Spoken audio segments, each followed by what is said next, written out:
Hello, നമസ്കാരം കേട്ടാ. എല്ലാവർക്കും സുഖല്ലേ? നമ്മൾ ഒരാളുടെ കൂടെ നമ്മൾ ജീവിക്കുമ്പോൾ, ഞാൻ ഉദ്ദേശിച്ച നമ്മുടെ പാർട്ട്നേഴ്സാണ്.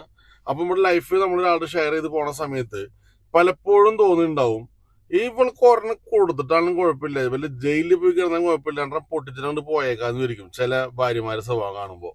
അതുപോലെ തന്നെ ചില നല്ലവന്മാരെ ഭർത്താക്കന്മാരുടെ സ്വഭാവം കാണുമ്പോൾ ഭാര്യമാർക്കും തോന്നും, ഒരു കള്ളക്കേസ് കൊടുത്തിട്ടും കുഴപ്പമില്ല, ഈ മുതലിനെ പിടിച്ച് 2 ദിവസം ജയിലിട്ടിട്ട് ഒന്ന് നന്നാക്കി എടുക്കാം നമുക്ക് ഇവനെ എന്നൊരു ചിന്തയുണ്ടാവും. പക്ഷെ അങ്ങനെ ചെയ്ത് കഴിഞ്ഞാല് ഉണ്ടാവുന്ന കോൺസിക്വൻസ് വളരെ വലുതാണ്. നമ്മുടെ അവസാനത്തെ വീഡിയോന്റെ താഴെ ഒരുപാട് കമന്റ്സ് വന്നു. അതായത്, നിങ്ങൾ വൺ സൈഡ് മാത്രം കേട്ടിട്ടാണ് നിങ്ങൾ ഈ കാര്യങ്ങൾ പറയണേന്ന് പറഞ്ഞിട്ട്. തീർച്ചയായിട്ടും അത് വൺ സൈഡ് സ്റ്റോറി തന്നെയാണ്. കാരണം ഒരാൾ വിളിച്ചിട്ട് അവന്റെ അനുഭവങ്ങൾ പറഞ്ഞപ്പോ എനിക്കറിയാം, ഒരു ദാമ്പത്യ ജീവിതത്തിൽ 50% ആണ് ഈ പറഞ്ഞ ശരിയും തെറ്റും കിടക്കുക. അപ്പോ അത് ദാമ്പത്യത്തിൽ ഇരിക്കുന്ന ആൾക്കാർക്ക് മനസ്സിലാവും, ഒരു കുടുംബമായിട്ട് ജീവിക്കുന്ന ആൾക്കാർക്ക് മനസ്സിലാവും 50% ഒരാളുടെ ഭാഗത്ത് ശരി ഉണ്ടാവുള്ളൂ, പിന്നെ തെറ്റുണ്ടാവും എന്നുള്ളത്. കാരണം തെറ്റ് പറ്റാത്ത മനുഷ്യന്മാരാരുമില്ല.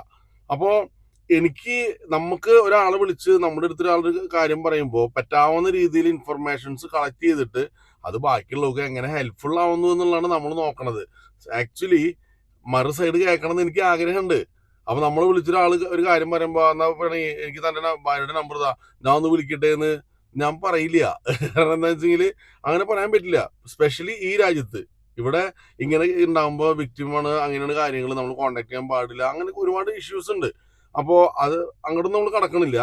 പക്ഷേ നമ്മുടെ നമ്പർ വാട്സാപ്പിലും, നമ്മുടെ വാട്സാപ്പ് നമ്പർ യൂട്യൂബില് ആ ഡിസ്ക്രിപ്ഷന്റെ താഴെ കിടപ്പുണ്ട്. അപ്പോ ഇങ്ങനെ സംസാരിക്കണം എന്നുണ്ടെങ്കിൽ തീർച്ചയായിട്ടും നിങ്ങൾക്ക് എന്നെ കോണ്ടാക്ട് ചെയ്യാം. നമ്മളിവിടെ ഇരിപ്പുണ്ട്. അപ്പൊ എനിക്ക് നിങ്ങളെ വിളിക്കാൻ പറ്റത്തുള്ളൂ, നിങ്ങൾക്ക് എന്നെ വിളിക്കാം, സംസാരിക്കാം, ഇതിന്റെ കാര്യങ്ങൾ നമുക്ക് ഡിസ്കസ് ചെയ്യാം. ഒരാള് കാനഡ പോലത്തെ രാജ്യത്ത് വന്നിട്ട് കാനഡയില് ജയിലിൽ പോകുമ്പോൾ എന്തൊക്കെയാണ് ശ്രദ്ധിക്കേണ്ട കാര്യങ്ങൾ? നമ്മുടെ മമ്മൂട്ടിയുടെ സിനിമയില് മതിലുകൾ എന്ന് പറഞ്ഞിട്ട്, അതേമാതിരി ഒരു മതിലിന്റെ അപ്പുറത്ത് നിന്നിട്ട് അങ്ങോട്ട് റോഷാപ്പൂവ് ഇടുന്ന പരിപാടി പോലത്തെ ജയിലല്ല ഇവിടെ. അല്ലെങ്കിൽ ഒരു സിനിമയിൽ കാണുന്ന പോലെ ഒരു പാട്ട് സീനിൽ നായകനെ ജയിലിലിട്ടു, നായകൻ അവിടെ കിടന്ന് കുറെ പുഷപ്സ് ഒക്കെ അടിച്ചിട്ട് മസിലേക്ക് ഉണ്ടാക്കി അങ്ങനെ ചുമരിടിച്ച് പൊട്ടിച്ച് പോകുന്ന ജയിലല്ല ശരിക്കുള്ള ജയില്, സ്പെഷ്യലി കാനഡത്തെ ജയില്. കാരണം എന്താണെന്ന് വെച്ചെങ്കില് ഇവിടത്തെ ആൾക്കാരുടെ ടോളറൻസ് പവർ ഭയങ്കര. അത് വെള്ളക്കാരായിക്കോട്ടെ കർമ്മന്മാരായിക്കോട്ടെ, ടോളറൻസ് പവർ ഭയങ്കരമായിരിക്കും. അതുകൊണ്ട് തന്നെ ഇവിടുത്തെ ജയിൽ സംവിധാനങ്ങളും ഇവിടുത്തെ എല്ലാ കാര്യങ്ങൾക്കും അവർക്ക് വേണ്ടി ഉണ്ടാക്കിയിട്ടുള്ളതാ. നമ്മുടെ നാട്ടില് മലയാളികൾക്ക് വേണ്ടി ഉണ്ടാക്കിയിട്ടുള്ള ജയിലില് ബംഗാളികളെ കൊണ്ടുവരുന്ന പോലെയാണ് സത്യം പറഞ്ഞാൽ ഇവിടുത്തെ ജയിലുകളിൽ നമ്മളെ കൊണ്ടുവിടുന്നത്. അവിടുത്തെ പല കാര്യങ്ങളും നമ്മളെ കൊണ്ട് താങ്ങില്ല മക്കളെ. അതുകൊണ്ട് വെറുതെ ആവശ്യമുണ്ട് വീട്ടിൽ കച്ചറി ഉണ്ടാക്കണ ചെക്കന്മാർക്ക് ഒന്ന് ആലോചിച്ചോ. എങ്ങാനും നിങ്ങളുടെ ഭാര്യമാരെ കുരു പൊട്ടി അവരെ അറ്റത്തെ എക്സ്റ്റെൻഡ് ആയിക്കഴിഞ്ഞാല് ഇവര് ഒന്ന് വിളിച്ചു കഴിഞ്ഞാല് ബുദ്ധിമുട്ടാ. വീട്ടിൽ വലിയ പുലിക്കാവും. ജയിലിൽ പോയി കഴിഞ്ഞാല് നമ്മുടെ പ്രൈവറ്റ് സാധനങ്ങളിൽ നിന്ന് നമ്മൾ അവകാശപ്പെടുന്ന പല സാധനം പബ്ലിക്കായി പോകും. അപ്പൊ ഫസ്റ്റ് തന്നെ നമ്മളെ ഒരു പോലീസ് വന്നിട്ട് നമ്മളെ അറസ്റ്റ് ചെയ്ത് കഴിഞ്ഞാല് നേരെ നമ്മളെ അറസ്റ്റ് ചെയ്ത് ഓൾറെഡി അവരുടെ ഇതിനകത്ത് മൈക്കാണ്, റെക്കോർഡിംഗ് ഉണ്ടാവും, വോയിസ് റെക്കോർഡിംഗ് ഉണ്ടാവും. അവിടെ നിന്ന് നേരെ പിടിച്ചിട്ട് നമ്മുടെ ഇവരുടെ വണ്ടിയുടെ മുമ്പിൽ കൊണ്ടു നിർത്തിയിട്ടാണ് ഹാൻഡ് കഫ് ഇടിക്കലെല്ലാം ചെയ്യുക. എന്തിനു വേണ്ടിയിട്ടാന്ന് വെച്ചെങ്കിൽ ഇവരുടെ കാറിനകത്ത് വീഡിയോ റെക്കോർഡിംഗ് ആണ്. അപ്പൊ എല്ലാം എവിഡൻസിന് വേണ്ടിയിട്ട് അങ്ങനെ ചെയ്യും. അപ്പോൾ ആ ചെയ്യണ സമയത്ത് ഇവർ കുറെ കാര്യങ്ങൾ ചോദിക്കും. നമ്മുടെ ആൾക്കാർക്ക് ഒരു പ്രത്യേക സ്വഭാവമുള്ള എന്താണെന്ന് വെച്ചെങ്കിൽ, അറിയാത്ത ഇംഗ്ലീഷ് ആണെങ്കിൽ അറിയില്ല എന്ന് പറയില്ല, മനസ്സിലായില്ല എന്നും പറയില്ല, ഓയ്യാ ഓനോ നമ്മട്ട് വലിയ ഷോ കാണിക്കും. ഒരു കാരണവശാലും ഇപ്പൊ ആ പണി ചെയ്യരുത്.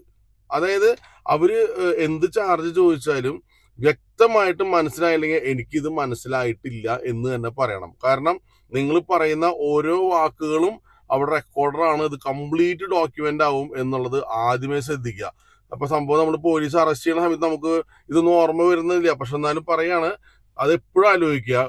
അവിടെ നിങ്ങൾ ഈ പോലീസ് അറസ്റ്റ് ചെയ്ത് നിങ്ങളെ ജയിലിലിടുന്നു, അവിടെ പോകും തോറും എന്തുണ്ടാവുമ്പോഴും അത് അറിയാണ്ട് പറഞ്ഞതാ കിരിയാണ്ട് പറഞ്ഞാന്ന് പറഞ്ഞതും കാര്യമില്ല. ഡോക്യുമെന്റ് ആയി കഴിഞ്ഞാൽ പിന്നെ ആ വഴിക്കിന്നെ പോകും. അതിന്റെ പേരിൽ വായയിലെ നാവ് തുറന്ന് സംസാരിക്കുമ്പോൾ ശ്രദ്ധിക്കുക. മനസ്സിലാവാത്ത കാര്യം എനിക്ക് മനസ്സിലായിട്ടില്ല എന്ന് തന്നെ പറയാം. രണ്ടാമത്തെ കാര്യം, നിങ്ങൾക്ക് മനസ്സിലാവാത്ത സാധനം മനസ്സിലായിട്ടില്ല എന്ന് പറഞ്ഞിട്ട് എനിക്കൊരു ട്രാൻസ്ലേറ്റർ വേണം എന്ന് അങ്ങോട്ട് പറയാ. എനിക്ക് നിങ്ങളുടെ ഭാഷ മനസ്സിലാവണില്ല, അതുകൊണ്ട് എനിക്ക് ട്രാൻസ്ലേറ്റർ വേണം എന്ന് പറഞ്ഞു കഴിഞ്ഞാൽ അവർ ട്രാൻസ്ലേറ്ററെ കൊണ്ടുവന്നിട്ട് പിന്നെ സംസാരിക്കുള്ളൂ. അപ്പൊ അതുവരെ നിങ്ങൾ എന്ത് പറയുമ്പോഴും നിങ്ങൾ ഒന്നും സംസാരിക്കാൻ പാടില്ല അവരോട്. നിങ്ങൾ എന്തെങ്കിലും പറഞ്ഞോ അതൊക്കെ അവിടെ ആണ്. അതുകൊണ്ട് നിങ്ങൾക്ക് മനസ്സിലായില്ലെന്ന് പറയാ, ട്രാൻസ്ലേറ്റർ വേണം. അപ്പൊ രണ്ടാമത്തെ കാര്യമായി. ഇനി നിങ്ങൾ അവിടെ ചെന്നു, ഈ പറഞ്ഞ സെല്ലിൽ ചെല്ലും. അപ്പോൾ നമ്മൾ ഒരിക്കലും സെല്ല് എന്ന് പറയുമ്പോൾ വെറുതെ ഒരു മുറി എന്നുള്ളത് അല്ല. അതിനകത്തേക്ക് നിങ്ങൾ അറസ്റ്റ് ചെയ്ത് കഴിഞ്ഞാൽ നേരെ കൊണ്ടുപോകുന്നു, പോലീസ് സ്റ്റേഷനിൽ നിന്ന് നടത്തി കയറ്റുമെന്നല്ല ചെയ്യണത്. അല്ല ഹൈടെക് ആണ്. നേരെ ചെല്ലുന്നു, ഒരു ഗാരേജ് ഡോർ പോലത്തെ ഡോർ തുറക്കണു, അകത്ത് കയറണു. അതോട് കൂടിയിട്ട് നിങ്ങളുടെ പുറം ലോകമായിട്ടുള്ള കംപ്ലീറ്റ് ബന്ധങ്ങൾ അവസാനിക്കുകയാണ്. നിങ്ങളുടെ മൊബൈല്, നിങ്ങളുടെ പേഴ്സ്, നിങ്ങളുടെ ഷൂവിൻ്റെ ലൈസ്, പിന്നെ നമ്മുടെ ഇത് പാൻറ്റുമ്മ ബെൽറ്റ് ഉണ്ടെങ്കിൽ അത് അല്ലാണ്ട് മറ്റേ വള്ളി കെട്ടണ പാൻ്റ് ആണെങ്കിൽ അതിൻ്റെ ലൈസ്, അങ്ങനെ സകല സാധനവും നിങ്ങളുടെ ഊരി മാറ്റും. അപ്പോൾ അതോടുകൂടി നിങ്ങളുടെ പ്രൈമറി കോണ്ടാക്ട് എന്നുള്ള സാധനം പോവാണ്. പക്ഷെ ആ സമയത്ത് നിങ്ങൾക്ക് വേണമെങ്കിൽ നിങ്ങളുടെ വേണ്ടപ്പെട്ട ആൾക്കാരുടെ നമ്പർ നിങ്ങൾക്ക് നോട്ട് ചെയ്യാൻ പറ്റും. അവർ പാനും പേപ്പർ അത് എഴുതി പേഴ്സിൽ എപ്പോഴും സൂക്ഷിക്കണത് നല്ലതിന് വേണ്ടിയിട്ടാണ്. എപ്പോഴാണ് പോലീസ് നമ്മൾ പിടിക്കണമെന്ന് പറയാൻ പറ്റില്ല. എങ്ങനത്തെ ആൾക്കാര്? വീട്ടിൽ കച്ചറുണ്ടാക്കണ ആൾക്കാര്. ഓക്കെ. ഇനി അത് കഴിഞ്ഞ് കഴിഞ്ഞാൽ അവിടെ ചെന്നിരുന്നു. അവിടെ നമുക്ക് ആ സെല്ല് എന്ന് പറയുന്ന സാധനത്തിനകത്ത് തന്നെയാണ് വാഷ്റൂം എല്ലാം. പിന്നെ ദോഷം പറയരുത്, നല്ല അടിപൊളി ക്യാമറ വെച്ചുള്ള വാഷ്റൂമാണ്. നിങ്ങൾ എന്ത് കാണിച്ചാലും അത് അവിടെ റെക്കോർഡറാണ്. ഞാൻ പറഞ്ഞത് മനസ്സിലായ? ഒരു മനുഷ്യന്, പ്രത്യേകിച്ച് നമ്മുടെ മലയാളികൾക്ക് പബ്ലിക്കായിട്ട് പോയിരുന്നിട്ട് ഒന്ന് രണ്ട് സാധിക്കരുത്. എന്നെ കൊണ്ട് പറ്റില്ല. അത് എനിക്കറിയാം, നമ്മളെ കൊണ്ട് പറ്റുന്ന കാര്യമില്ല. അപ്പോ ഒരു റൂം, ആ റൂമിനകത്ത് ഒരു മറയില്ലാത്ത ഒരു വാഷ്റൂം, അവിടെ ഒരു 2 ദിവസം ചെലവഴിക്കുന്ന ഒരാളുടെ മാനസികാവസ്ഥ എന്തായിരിക്കും നിങ്ങൾ ആലോചിച്ചാൽ മതി. കുറെ ആൾക്കാർ ഈ ഒരു സാധനം കഴിഞ്ഞതിന് ശേഷം നല്ല രീതിയിൽ ട്രോമ അനുഭവിക്കുന്ന ആൾക്കാരുണ്ട്. കാരണം മെന്റലി, ഫിസിക്കലി, പിന്നെ ആത്മീയമായിട്ടാണെങ്കിലും നമ്മൾ തകർന്നു പോകും. അപ്പോൾ അത്രയും ഉള്ളൊരു എന്താ പറയാ, ഒരു പിഴിയല് അവിടെ നടക്കും. അതുകൊണ്ട് അത് നന്നായി ശ്രദ്ധിക്കുക. ഇത്രയും കാര്യങ്ങൾ അവിടെ ഉണ്ട്. നമുക്ക് നമ്മുടെ നാട്ടിലേക്കും പറയില്ലേ, സ്വന്തം നിലയ്ക്ക് ജാമ്യം കിട്ടിയെന്ന് എന്ന് പറഞ്ഞ ഏർപ്പാട് ഇവിടെ ഉണ്ട്. നിങ്ങളുടെ പേരിൽ ഒരു പ്രോപ്പർട്ടി ഉണ്ടെങ്കിൽ, നമ്മുടെ നാട്ടിൽ മറ്റേത് പറയുന്നത്, മറ്റേ കരടച്ച റെസീറ്റ് കൊണ്ടുവന്നിട്ട് ജാമ്യം എടുക്കുന്ന പറയില്ലേ, സെയിം പരിപാടി തന്നെ. അതുണ്ടെന്ന് വെച്ചെങ്കിൽ നമുക്ക് ഇവിടെ സ്വന്തം ജാമ്യത്തിൽ പോകാനുള്ള വകുപ്പുണ്ട്. എങ്ങനെ? നമ്മുടെ പേരിൽ വേറെ ക്രിമിനൽ കേസുകളൊന്നും ഇല്ലെങ്കിൽ, നമ്മൾ അത്യാവശ്യം നല്ല ആറാമ്പറപ്പ് മുഴുവൻ കാണിച്ചു വെച്ചിട്ട് ഒരാൾ വെട്ടിക്കൊന്നിട്ട് സ്വന്തം റെസീറ്റ് ഉണ്ട് ജാമ്യം തരാൻ പറഞ്ഞാൽ അവിടെ കിട്ടില്ല. ഞാൻ ഉദ്ദേശിച്ചത് ചെറുവക കാര്യങ്ങൾക്ക് പിടിച്ചു, ഓക്കെ, എന്തിന് സ്വന്തം നിലയ്ക്ക് ജാമ്യം കണ്ടീഷൻ വെച്ചിട്ട് കിട്ടാനുള്ള ഓപ്ഷൻ ഉണ്ട്, അത് ആലോചിക്കുക. പിന്നെ ഈ പോയ പുള്ളിനോട് പറഞ്ഞ കാര്യം എന്താ വെച്ചെങ്കിൽ, നമ്മൾ ആരെ വിളിച്ചിട്ടും കാര്യമില്ല. കാരണം എല്ലാവർക്കും അവരവരെ തിരക്കാണ്. അപ്പൊ അവർക്ക് നമ്മളെ വന്നിട്ട് ജാമ്യത്തിൽ ഇറക്കലല്ല പണി. ആരും കുറ്റം പറയാൻ പറ്റില്ല. കാരണം ഇവിടെ അതേമാതിരി കിടന്ന് ജോലി ചെയ്തിട്ട് സ്വന്തം കാര്യം നോക്കാൻ സമയമില്ല. അപ്പോഴാണ് ഈ മാതിരി ഇടപാട് കാണിച്ചതിന് പോലീസ് സ്റ്റേഷനിൽ പോയിട്ട് ആളിറക്കാൻ പോണേന്ന് പറഞ്ഞാൽ പോവോ? ആരും പെട്ടെന്ന് പോയിന്ന് വരില്ല. ഇനി നമുക്കൊരു ലോയറെ വെക്കണമെങ്കിൽ, അതായത് നമുക്ക് പേഴ്സണലായിട്ട് ഒരു ലോയറെ വെക്കണം എന്ന് വെച്ചെങ്കിൽ $3000 മിനിമം വേണം. ആ $3000 നമുക്ക് അവിടെ ഇരുന്നിട്ട് അറേഞ്ച് ചെയ്ത് കൊടുക്കാൻ പറ്റണം. അല്ലാത്ത പക്ഷം നമ്മൾ ഗവൺമെന്റ് ലോയറിന് വേണ്ടി വെയിറ്റ് ചെയ്യണം. നമ്മൾ ഇപ്പൊ ഗവൺമെന്റ് ലോയർ എന്ന് നമ്മുടെ നാട്ടിലെ പോലെ തന്നെയാണ്. ചിലപ്പോൾ 3 ദിവസം കൂടുമ്പോൾ ചിലപ്പോൾ ആ പുള്ളി വരണത്. അപ്പൊ നമുക്ക് അവിടെ ആവശ്യപ്പെടാം, എനിക്ക് ലീഗൽ എയ്ഡ് വേണമെന്ന് ആവശ്യപ്പെടാം, അവർ തരും. പിന്നെ നമ്മൾ ഈ അവിടെ ചെല്ലുമ്പോൾ പ്രത്യേകം ഓർത്ത് വയ്ക്കുക, പച്ചവെള്ളം കിട്ടും, പിന്നെ ബേഗിലോ അങ്ങനെ എന്തെങ്കിലും സാധനങ്ങൾ കുറച്ച് കിട്ടും, അത്രേ കിട്ടുള്ളൂ. അപ്പോൾ നമ്മൾ കഴിഞ്ഞ വീഡിയോയിൽ പറഞ്ഞ ആ പുള്ളിക്കാരൻ, അദ്ദേഹം അവിടെ ചെന്നിരുന്നു. ഈ നേരം പോണൊന്നും അറിയില്ല. കാരണം ഫുള്ള് ലൈറ്റപ്പ് ചെയ്തിട്ടുള്ള ഒരു ബിൽഡിംഗ് ആണ്. നമുക്ക് സൂര്യനായിട്ടുള്ള എല്ലാ ബന്ധം നമ്മുടെ വിച്ഛേദിച്ചു. അവിടെ ഇരിക്കണ്. അവിടെ സമയം പോകണ്ടോ പിടിക്കണോ അറിയില്ല. അങ്ങ് ഇരുന്ന് പുള്ളിക്ക് മെഡിക്കൽ എയ്ഡ് വേണമെന്ന് പറഞ്ഞപ്പോൾ അവര് അടുത്ത സെക്ഷനിലേക്ക് കടക്കുകയായിരുന്നു. അങ്ങനെ യൂണിഫോം ഇടിച്ചിട്ടില്ല, അദ്ദേഹത്തിന് നേരെ അടുത്ത വണ്ടിയിൽ കയറ്റി കൊണ്ടുപോവാണ്. അതെന്ന് പറഞ്ഞൊരു വാനാണ്. ഈ വാനില് ആളെ കയറ്റുന്നു, ആള് പോണു. വണ്ടി മൂവ് ചെയ്യണ്ടെന്ന് മാത്രം അറിയാം, എവിടെ എത്തിയെന്ന് ഒന്നും അറിയില്ല. നേരെ വീണ്ടും പഴയ പോലെ മറ്റൊരു ഗ്യാരേജിലേക്ക് കയറണു. അവിടെ അദ്ദേഹത്തിനെ നോക്കാനായിട്ട്, അപ്പോൾ ഓൾറെഡി ഈ പറഞ്ഞ സാധനങ്ങളേക്കും മേടിച്ചിട്ടുണ്ടല്ലോ. പോലീസ് സ്റ്റേഷനിൽ കൊണ്ടുപോകുമ്പോൾ ഫസ്റ്റ് അവിടെ മേടിച്ചു വെച്ചിട്ടുണ്ട്. ആ സാധനങ്ങൾ കംപ്ലീറ്റ് ജയിലിൽ ഇവർ കൊണ്ടുപോയിട്ട് ഹാൻഡ് ഓവർ ചെയ്യും. എന്നിട്ട് ആ വണ്ടി അങ്ങോട്ട് പോകും, ഈ മുതലിനെ അങ്ങോട്ട് കയറ്റും. അപ്പോൾ അവിടെ ഫസ്റ്റ് നമ്മളെ ഒരു ഡോക്ടർ നമ്മളെ ചെക്കപ്പ് ചെയ്യും. ചെക്കപ്പൊക്കെ ചെയ്ത് കഴിഞ്ഞാൽ നല്ല അടിപൊളി യൂണിഫോം കൊണ്ടുവന്ന് തരും. യൂണിഫോം നമ്മൾ പ്രത്യേകം എന്താ വെച്ചെങ്കിൽ വേറെ ഒറ്റ ഡ്രസ്സ് ഇടാൻ പാടില്ല, കംപ്ലീറ്റ് ഡ്രസ്സ് ഊരി കളയണം. അതായത് നമുക്കിങ്ങനെ എവിടെ ചേഞ്ചിങ് റൂം എന്ന് പറഞ്ഞിട്ട് ചെല്ലാനൊന്നും പറ്റില്ല.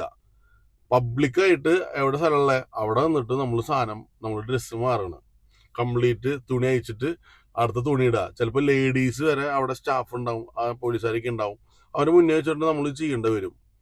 അപ്പോൾ ഞാൻ പറഞ്ഞല്ലോ, നമ്മുടെ പ്രൈവറ്റ് ആയിട്ട് വെച്ച പല സാധനവും പബ്ലിക്കായി പോയി. ഓക്കെ, അടുത്ത കാര്യം, നമുക്ക് അവിടെ കഴിക്കാനായിട്ട് അവരുടെ ഫുഡാണ് കിട്ടുക. എന്തായാലും വയറ് പ്രശ്നമാവും. അപ്പോൾ ആ റൂമിനകത്ത് ഒരു ജയിലില് ഒരു സെല്ലില് ഒരു റൂമില് 4 പേരാണ് താമസിക്കുന്നത്. കഷ്ടകാലം എന്ന് പറഞ്ഞാൽ മതി. ഈ നമ്മൾ ചെല്ലുമ്പോൾ ഒരിക്കലും ഇന്ത്യൻസിന്റെ കൂടെ ഒന്നുമല്ല കൊണ്ടിടുക, കർമ്മന്മാരുടെ കൂടെയും അങ്ങനെയൊക്കെയാണ് കൊണ്ടിടുക. അപ്പോൾ അവർക്ക് എന്ന് പറഞ്ഞാൽ വൃത്തി എന്താ പറയണമെന്നുള്ളത് നമ്മൾ ആലോചിക്കണം. അവിടെയും ഇതേമാതിരി പേരിനൊരു തുണിയുള്ള ഒരു വാഷ്റൂം ഉണ്ട്. അവിടെ ആൾക്കാർ വാഷ്റൂമിൽ അവിടെ കുളിക്കുക എന്തെങ്കിലും ചെയ്ത് കഴിഞ്ഞാൽ ആ വെള്ളം മുഴുവൻ ഈ ഡബിൾ ഡെക്കർ പോലെയാണ് 2 ബെഡ് സ്പേസ് ഇട്ടിരിക്കണെന്ന് പറയാ. ആ വെള്ളം തെറിച്ചിട്ട് ഈ അടി കിടക്കുന്ന ആളുടെ മേത്തേക്ക് വെള്ളം വീഴും. ഒന്നും മിണ്ടാൻ പറ്റില്ല, ഒന്നും ചെയ്യാനും പറ്റില്ല. അവിടെ ചിലപ്പോൾ ബ്ലാങ്കറ്റ് കൊടുത്തിട്ടുണ്ടാവും, അത് മൂടി കിടന്നു ഈ മനുഷ്യൻ. അപ്പോൾ എത്രത്തോളം നമുക്ക് മെന്റലി നമ്മളെ ഡൗൺ ആക്കും എന്നുള്ളതാണ് ഈ ജയിലിനുള്ളിൽ നടക്കുന്ന ഒരു കാര്യം. അവിടെ അവര് പല പല കാര്യങ്ങളുമായിട്ട് കേസുകൾ നമ്മൾ സംസാരിക്കും. ഈ പുള്ളിക്ക് അധികം ലാംഗ്വേജ് ഇല്ലാത്തതിന്റെ പേരിൽ പുള്ളി ട്രാൻസ്ലേറ്റർ വെച്ചിട്ടാണ് എല്ലാ കാര്യങ്ങളും ചെയ്തത്. അപ്പോൾ ഓരോ ദിവസവും ബെയിൽ കിട്ടും എന്ന് പ്രതീക്ഷിക്കും, കിട്ടില്ല. വീണ്ടും കിട്ടുമെന്ന് പറയും, കിട്ടില്ല. ഇങ്ങനെ പോയി പോയി പോയി പോയി പോയി പോയി കുറെ ദിവസങ്ങൾ കഴിഞ്ഞിട്ടാണ് ഇദ്ദേഹത്തിന് ബെയിൽ കിട്ടണേ. അങ്ങനെ പുറത്തിറക്കി വിടുമ്പോഴാണ് ഞാൻ ഇന്ന സ്ഥലത്തായിരുന്നു അല്ലെ ജയിലില് ഉണ്ടായിരുന്നത് എന്നറിയണത്. അപ്പോൾ ഇനി ഈ ബെയിലിന്റെ കാര്യത്തിലേക്ക് കടക്കാം. നമുക്ക് ബെയിൽ കിട്ടാനായിട്ട് നമുക്ക് ലീഗൽ എയ്ഡ് വേണമെന്ന് പറയുമ്പോൾ ഗവൺമെന്റ് വക്കീല് നമുക്ക് വരും. ഈ ഗവൺമെന്റ് വക്കീല് വന്ന് കാര്യങ്ങളെല്ലാം നമ്മളോട് സംസാരിക്കും. അപ്പോൾ സംസാരിച്ച് കഴിഞ്ഞാൽ പിന്നെ അത് അവരുടെ ഓപ്പോസിറ്റ് നിൽക്കുന്ന വിക്ടിം ഉണ്ടല്ലോ, അവരുടെ ഒരു ലോയർ ഉണ്ടാവും. ആ ലോയറുമായി സംസാരിച്ച് ഇവിടുന്ന് വക്കീല് ചോദിക്കും, ഇതൊക്കെ ഇങ്ങനെ പറയണ്ടല്ലോ, ശരിയാണോ?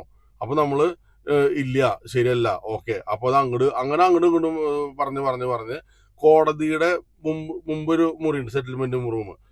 അവിടെ വെച്ചിട്ട് ഇതിന്റെ കുറച്ച് ഡിസ്കഷൻ നടക്കും. അതൊക്കെ മുന്നോട്ട് പോയി അങ്ങനെ പോയി ഈ ഡീറ്റെയിൽസ് കളക്ഷനും എല്ലാം കഴിഞ്ഞിട്ടാണ് ഇതായിട്ട് മുന്നോട്ട് പോവുക. അപ്പൊ ഞാൻ ആദ്യം പറഞ്ഞ പോയിന്റ് നമ്മൾ ആലോചിക്കണം, നമ്മുടെ കയ്യിൽ കാശുണ്ടെങ്കിൽ നമുക്ക് സ്വന്തം ലോയറെ വെക്കാം, അപ്പോൾ പെട്ടെന്നാവും. മറ്റേത് ഗവൺമെന്റ് വക്കീൽ വരുമ്പോഴേക്കും സമയം എടുക്കും എന്നുള്ള. പിന്നെ നമ്മൾക്ക് അവിടെ ഈ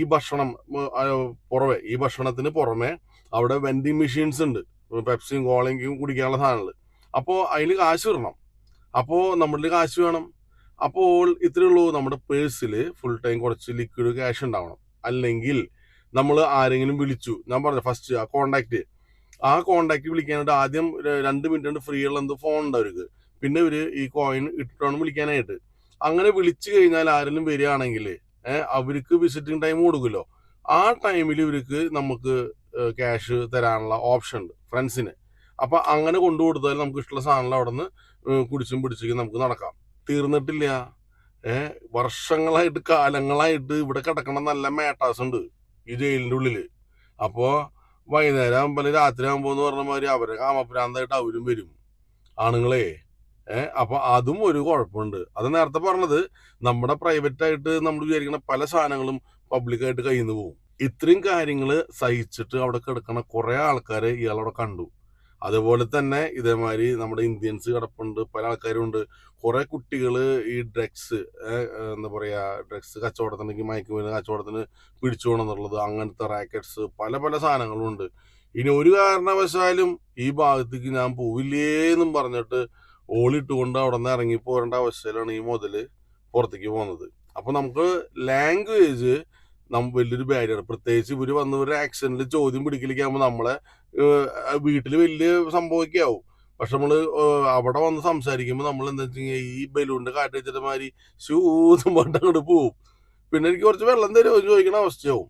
അപ്പോ ഇതെപ്പോഴും തലയിലുണ്ടാവണം ഇവ കാര്യങ്ങള്. എന്തിനു വേണ്ടിയിട്ടാണ് വെച്ചാൽ ഇപ്പൊ നമ്മളിത് വീഡിയോ കാണുന്ന എല്ലാവരും നമ്മുടെ ഭാര്യമാരെല്ലാവരും കേസ് കൊടുത്ത് നമ്മൾ ജയിലിലാക്കുക എന്നുള്ളതല്ല. നമ്മൾ ഏതൊരു സാഹചര്യത്തിലും വേണം നമ്മൾ ജയിലിൽ പോകാം. അപ്പൊ നമ്മൾ ആരും പ്രതീക്ഷിച്ചിട്ടല്ല നിൽക്കണേ. അല്ലാതെ നമ്മൾ കാലത്ത് ഇന്ന് 10 മണിക്ക് പോലീസ് വരും, എന്നെ കൊണ്ടുപോകും, അങ്ങനെ പ്രതീക്ഷിച്ചിട്ടല്ല നമ്മൾ നടക്കണത് ഇവിടെ ഈ രാജ്യത്ത്. നമ്മൾ ചിലപ്പോ ഇപ്പൊ വണ്ടി ഇടിച്ചിട്ട് ആള് മരണപ്പെട്ടാലും വരെ നമ്മൾ കൊണ്ടുപോകാം. ഞങ്ങൾ വണ്ടി ഓടിച്ചു പോകുന്നുണ്ട്, കണ്ടെയ്നറിന്റെ ഉള്ളിൽ കാറാണ്. ഞങ്ങൾ അറസ്റ്റ് ചെയ്യും. അപ്പോൾ ഇത് എനിക്കും ബാധക. നമ്മൾ അവർ ചോദിക്കുക എന്തിനു ചോദിക്കുമ്പോൾ മനസ്സിലായില്ലെങ്കിൽ ചേട്ടാ മനസ്സിലായില്ല ചേട്ടാ, എനിക്ക് ട്രാൻസ്ലേറ്റർ വേണം. വീണ്ടും ചോദിച്ചാൽ എനിക്ക് മനസ്സിലായില്ല ട്രാൻസ്ലേറ്റർ താ. അല്ലാതെ തോന്നിയ മാതിരി അങ്ങനെ ഇങ്ങനെ തോന്നണേ ഒന്നും പറഞ്ഞേക്കരുത്. ഒരു രീതിയിലുള്ള കാര്യങ്ങൾ ചെയ്യരുത്. പിന്നെ വല്ല പേപ്പർ ഒപ്പിടാൻ കൊണ്ടുവന്നാലും എല്ലാം വായിച്ച് നോക്കിയിട്ട് വേണം സംഗതി ചെയ്യാനായിട്ട്. അവർക്കും വെറുപ്പിക്കാത്ത രീതിയിൽ വേണം നമ്മൾ ഹാൻഡിൽ ചെയ്യാനായിട്ട്. വെറുതെ അവരടുത്ത് ജാട കാണിക്കാൻ പോകരുത്, പണി എടുത്ത് തിരിച്ചു കിട്ടും. ഈ ഒരു കാര്യത്തേക്ക് വന്നു കഴിഞ്ഞാല് ഇവിടുത്തെ ഏത് രാജ്യത്തെ ആൾക്കാരാണെങ്കിലും ഒരേപോലെയാ. കാരണം ഇവര് ഫുൾ ഡീൽ ചെയ്യുന്നത് ക്രിമിനൽസ് ആയിട്ടാ. നമ്മൾ ഡീസന്റ് ആയിട്ടാണെങ്കിലും ഇവരുടെ മനസ്സിൽ ഇവൻ കള്ളനാന്നുള്ള ചിന്തയാ. അതുകൊണ്ട് നന്നായി ശ്രദ്ധിക്കുക. പിന്നെ ഈ കാര്യങ്ങൾക്ക് പോണതിന് മുമ്പ് വെറുതെ ആവശ്യമുള്ള വീട്ടിൽ മാക്സിമം പുക്കാർ ഉണ്ടാക്കാണ്ട് നോക്കുക. ഇതൊക്കെ ആവശ്യമുണ്ടോ എന്നുള്ളത് ചിന്തിക്കുക. രണ്ടു കൂട്ടരും ചിന്തിക്കണം. കാരണം എന്ന് വെച്ചെങ്കിൽ ഈ ഭർത്താവിനെ 2 ദിവസം ജയിലിലിട്ടിട്ട് നന്നാക്കി എടുക്കാം എന്ന് പറയുമ്പോൾ ചിലപ്പോൾ ഈ ആള് തിരിച്ചു വരുന്നത് ചിലപ്പോൾ മാനസിക രോഗിയായിട്ടാവും. അപ്പൊ അത് പ്രശ്നമായി. ഇനി ഭാര്യയ്ക്ക് ഒരെണ്ണം കൊടുത്തിട്ടാലും കുഴപ്പമില്ല, ഞാൻ പോയിട്ട് 2 ദിവസം ജയിലിൽ കിടന്നോളാം എന്ന് പറയുമ്പോൾ നമ്മുടെ മനസ്സിൽ മതിലുകളും പിന്നെ ഞാൻ നേരത്തെ പറഞ്ഞ പുഷപ്സ് അടിച്ചിട്ട് മസിൽമേനായിട്ട് വരണ നായകനൊക്കെയാ. അവിടെ ചെല്ലുമ്പോൾ പുഷപ്സ് പോയിട്ടൊരു തേങ്ങ നടക്കൂല എന്ന് ഇക്കണ്ട പ്രശ്നങ്ങളെന്ന് അറിഞ്ഞു കഴിഞ്ഞാൽ ആ ഒരു ചിന്ത മാറി കിട്ടും. അപ്പോൾ നമ്മളെ മലയാളികൾക്ക് പോകാൻ പറ്റിയ ഒരു കാരണവശാലും പോകാൻ പറ്റിയ സ്ഥലമല്ല അത്. അതുകൊണ്ട് ശ്രദ്ധിക്കുക. ഇനി എങ്ങനെ വന്നു കഴിഞ്ഞാൽ ഇതൊക്കെയാണ് ഇതിന്റെ കാര്യങ്ങൾ. നമ്മളിപ്പോ എന്താ കൊറോണ സമയത്ത് പറഞ്ഞ മാതിരി പേടി വേണ്ട, ജാഗ്രത മതി എന്ന് പറഞ്ഞ മാതിരി ഇത്രയും സ്റ്റെപ്പുകളാണ് നമുക്കവിടെ ചെയ്യാനായിട്ടുള്ളത്. നമുക്ക് ലീഗൽ എയ്ഡ് വേണമെന്ന് അങ്ങോട്ട് ആവശ്യപ്പെടാം, നമുക്ക് മെഡിക്കൽ അസിസ്റ്റൻസ് വേണമെന്ന് ആവശ്യപ്പെടാം, എല്ലാം നമുക്ക് ചെയ്യാം. ഇതൊക്കെ നമുക്കവിടെ കിട്ടും. പിന്നെ അതിന്റെ കൂട്ടത്തില് മറ്റേ കർമ്മന്മാരുടെ കാര്യങ്ങളൊക്കെ പറഞ്ഞല്ലോ, ആ റാക്കറ്റ്സ് കാര്യങ്ങൾ അതും ഉണ്ടാവും. അപ്പോൾ ശ്രദ്ധിക്കുക. അപ്പോൾ നേരത്തെ പറഞ്ഞ മാതിരി വീണ്ടും പറയാണ്, വൺ സൈഡ് സ്റ്റോറികൾ നമ്മളങ്ങനെ പറയാൻ വേണ്ടി ഇരിക്കുന്ന ഒരാളല്ല. ആരാണോ നമ്മൾ വിളിച്ചിട്ട് ഇവ കാര്യങ്ങൾ ഷെയർ ചെയ്യുന്നത് അതിനകത്ത് ആർക്കെങ്കിലും ഗുണം കിട്ടുന്നു. ഇപ്പൊ ഈ വീഡിയോ ഇത് കാണുന്ന ആരെങ്കിലും ഒന്ന് ചിന്തിക്കും, ഭാര്യനെ കൈവയ്ക്കാനായിട്ട് പൊക്കുമ്പോൾ ചിന്തിക്കും, അയ്യോ വേണോ എന്ന് ചിന്തിക്കും. അത്രേ നമ്മൾ ഉദ്ദേശിച്ചിട്ടുള്ളൂ. അപ്പൊ എന്ന് പറഞ്ഞ പോലെ നമ്മുടെ നമ്പർ ഡിസ്ക്രിപ്ഷനിലുണ്ട്, നമ്മളെ വിളിക്കാം, നിങ്ങളുടെ അനുഭവങ്ങൾ അല്ലെങ്കിൽ ഷെയർ ചെയ്യാം. അപ്പോൾ നിങ്ങളുടെ വോയിസ് ആയിട്ട് നമ്മളിവിടെ ഉണ്ട്. അപ്പൊ എന്നാ വീണ്ടും കാണാം. ഓക്കെ, ശരി എന്നാ, ബൈ.